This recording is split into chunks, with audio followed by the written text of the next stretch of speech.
Hello, everyone, and welcome to the virtual presentation of our right-of-way and road classification review study. My name is Titilokwe Onabanjo, and I'm from Transportation Planning. I'm a product manager with Transportation Planning, and joining with me on this presentation is Dimitri Coroner, a planner with Community Planning. The purpose of this study, we really want to seek your feedback, public's feedback on the updated road classification and right-of-way widths across the study.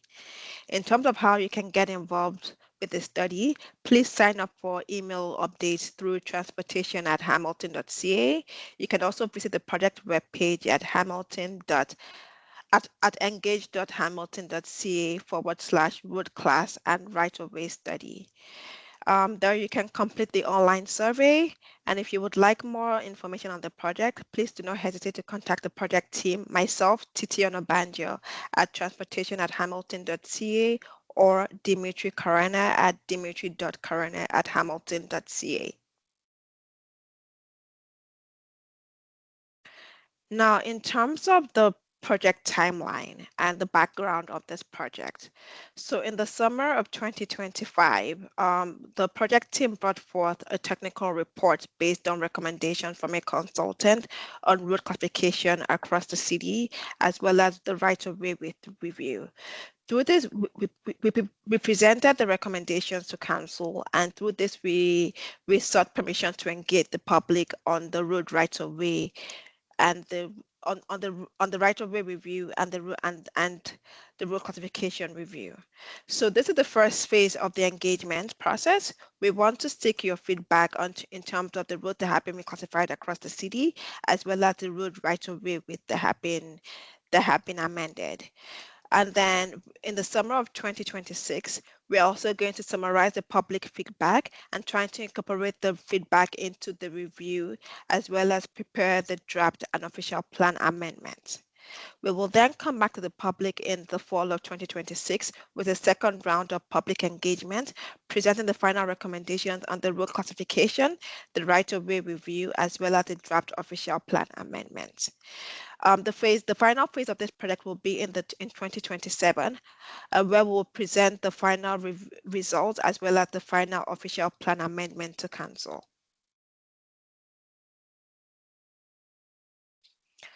So the purpose of this project is to review classifications across the city to ensure alignment with their function, surrounding land use and traffic conditions. We want to review the road right-of-way width required to support all users, including transportation, including active transportation, transit, and vehicles, as well as utilities and streetscape elements. We want to identify opportunities to optimize roadway space for current and future needs. This project will inform recommendation updates to the city's official plan to incorporate the results of the review into the city's policies. So why is this project important? The changes will help us ensure that the road network meets the city's future needs. The right-of-way dedication requirement for clear much of the right-of-way dedication requirements are clear and consistent. It also ensures that road designs reflect the character of surrounding communities while balancing mobility, property access, and placemaking.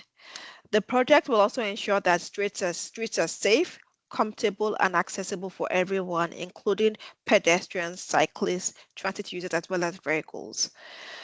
What does right of way really mean? So right of way are the public lands owned spaces that are required for things like vehicular traffic lanes, utilities, sidewalks, trees, bus stops, cycle lanes, and things like that. So basically they're publicly accessible lands. So functional road classifications categorizes streets based on their intended purpose, such as moving traffic or providing land access. Within the city of Hamilton, we have a hierarchy of roads based on their traffic volumes as well as provision of land access. So the highest carriers of traffic volumes across the city are the parkways. They generally carry the highest traffic volumes, and they do not provide direct land access to homes. Major arterials and minor arterials generally carry high traffic volumes, and as well. They also do not provide direct land access to homes.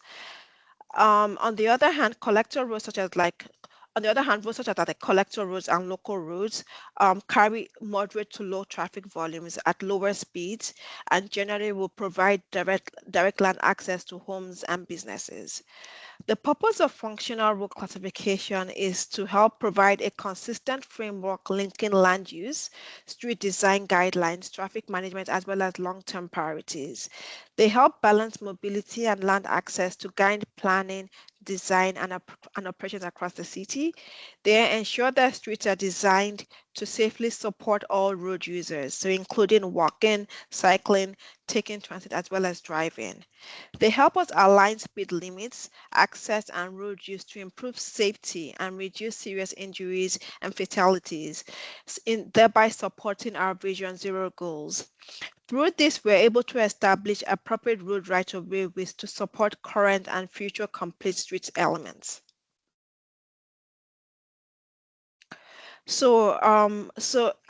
In terms of the urban context of the city, our arterial roads are divided into major and minor arterials. So arterial roads are designed to carry the higher volumes of traffic across the city. They are the main routes for moving people and goods across the city. Here you'll find frequent transit services, such as the major bus stops or the major bus routes. Here you would also find protected cycling facilities as well as a mix of commercial properties such as like nearby shops, services, and businesses. So an example of a major arterial road within the city of Hamilton is York Boulevard, and an example of a minor arterial road is Cannon Street West.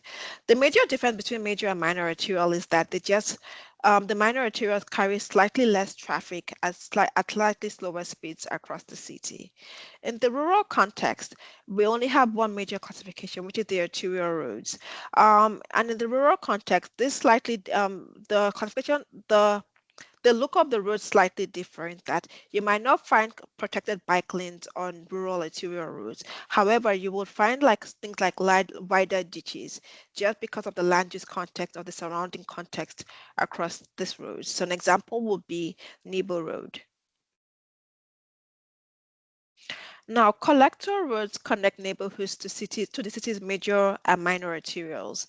They balance both the mobility and access, allowing travel between destinations while also providing direct access to homes and businesses.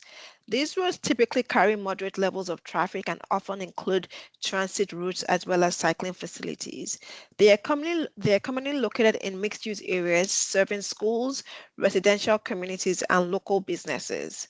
So an example of such a collector road in the urban context is the Harikama Road, and an example of a rural collector road is Jerseyville Road. Local roads are the roads with the lowest traffic volumes. They also provide the most direct land access to homes. They are typically used for shorter trips and prioritize walking and biking. So an example of a local road is Park Street. I'm just going to hand it over to Dimitri to talk more about complete streets. Hello. So yeah, I'll be going over what are complete streets. Complete streets are streets for everyone, designed for all ages, abilities, and incomes. They're tailored to the surrounding context and function. Their function prioritizes active modes of transportation, public spaces, and ecological functions. Complete street types are also informed by road classifications and the surrounding context, and they help to define the ultimate right-of-way width. They are also tied to safe systems and the Vision Zero approach. Um, in July 2022, City Council endorsed the Complete Streets Design Manual, which is used by the city staff when designing and recommending changes to streets. The manual includes the following: design guidance for various types of streets to address transportation requirements and public space functions, a focus on enhancing road safety, and an audit tool for balancing design considerations.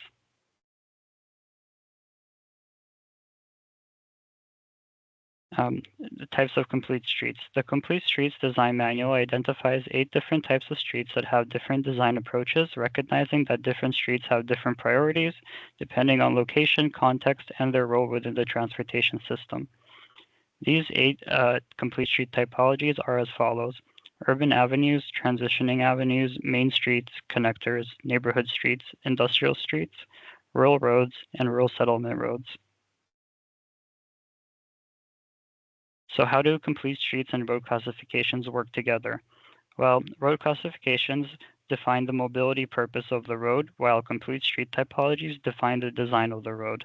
Complete street typologies assist in determining the ultimate right-of-way, and the right-of-way widths are harmonized between the urban and rural Hamilton official plans and the complete street design guidelines. The Barton Street Functional Design Study is an example of a single road classification having multiple complete street typologies overlaid on it depending on the surrounding context of a particular section of street. So here, Barton Street is classified as a minor arterial, but it contains transitioning avenue, urban avenue, and main street complete street typologies depending on the surrounding context. So why are we reviewing right-of-ways? As a reminder, the right-of-way refers to all the public lands used for roads, sidewalks, boulevards, and utilities. The widths vary by road classification, complete street typology, and land use context. And right-of-ways are also used for stormwater management, green spaces, placemaking amenities, all things that contribute to the quality of life of communities. Right-of-ways also contain competing priorities, as the right-of-way serves many functions, and there is a need for a clear guidance on how to accommodate and prioritize different street elements and functions within a space, especially in situations where widening is not possible. And as a reminder, as part of this right-of-way review, we are looking at a long-term project, so these right-of-way changes will be implemented over capital work projects and development applications without immediate impact onto landowners. I'd like to thank you today for your participation and, on the right-of-way review, and thank you.